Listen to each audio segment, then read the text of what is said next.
Hey there, this is Pastor Tabitha Purple. Today we are doing parenting tips, and today we're looking at raising leaders. Now, you will know that in my work I would be classified as being in a leadership role, and people would classify me as a leader. My husband is also that type of person and has that type of personality, and so it will come as no surprise to you that we have three very how should we say that? Determined little leaders in our family, which means a friend pointed out to me literally today when I said that my youngest was just a mini tornado of leadership. And she said, how are you managing in a house of 5 leaders and basically no followers? But she didn't mention that. She said 5 leaders. How are you managing that? And I said, well, that's really what we're doing. We're managing. It becomes a management process then to see how you develop the best in your child and allow them to realize that leadership is a broad spectrum and it requires you to think about what's in the best interest of the group. And so my tip for you today really comes from a place of experience.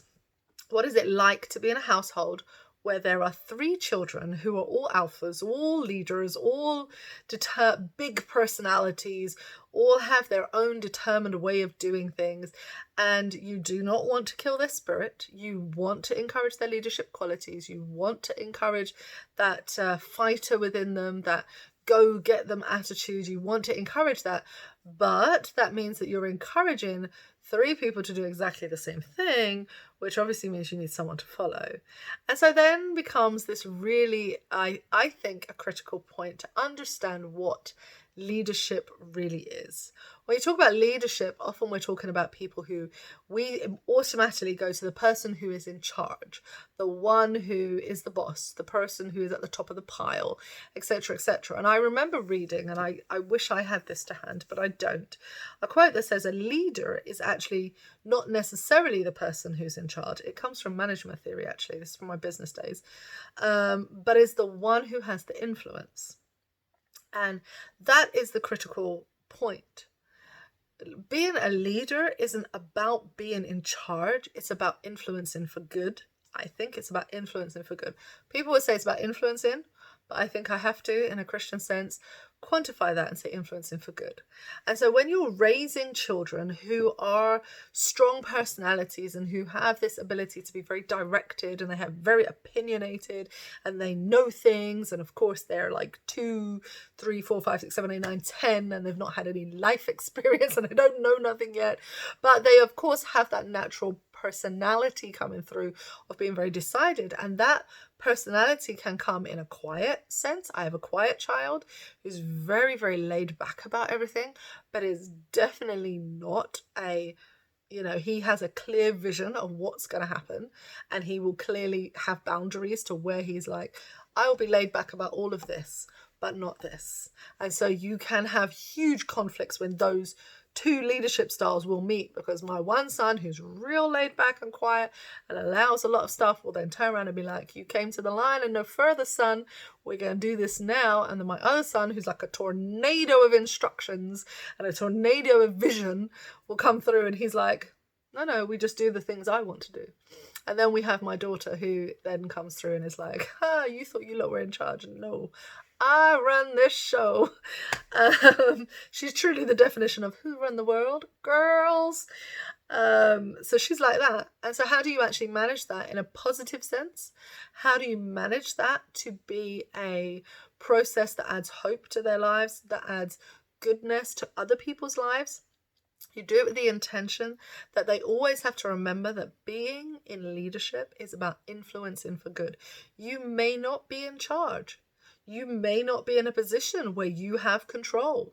You may not be in a position where you are the manager, but that doesn't stop the fact that you are a leader in your sphere. You can be a leader of influence. You can influence for good. You can influence for change. And always reminding people that in order to do that, what does that mean? You have to listen. You have to understand people. Very challenging in my household. As you know, we have an ASD household, so it's very challenging. But you have to always be mindful of the fact that you are why do you want to lead? Why have you been given that quality? Is it just for your own benefit so you can make cheddar, you'll make some money. No, it's so that you can actually influence for good. And so really her question really prompted this thought within me of actually, how am I doing this? There are 5 leaders in my house, and I said I'm managing the process, is what I said. And what that meant was I'm taking into account each person and allowing them to develop at their own rate, at their own pace, at their own age, bearing in mind the needs, bearing in mind the lessons that they need to learn in order to be humble, in order to remain connected with other humans, in order they may learn different skills in being in a room, in order they might be compassionate, that they might see people that other people don't see, that they may have compassion for the person who's missing, and in that way they can be an influence for good and still have that positive experience of being a leader, so to speak, but in a way that influences for good. You may not run the company, you may not manage a department, you may not do these things, you may have other people in those positions, but that doesn't mean your influence stops there. And I guess in some ways that's a life lesson for all of us, and that's a difficult life lesson for all of us, but it's one that we should all learn about how we manage the process of being in leadership. What do we actually want our influence on others to be? Because we all have the ability to lead, we all have the ability to influence somebody, but are you doing that positively? Are you actually doing that with a view to listening to others, with understanding, with compassion, with empathy, with a sense of justice? Do you do that? Those things shouldn't be swear words, they should be the most important things to us. Instead, it seems like it is the opposite. But I'm going to leave that there, and I'm not going to go too far on that. All right, y'all have a good day. Peace.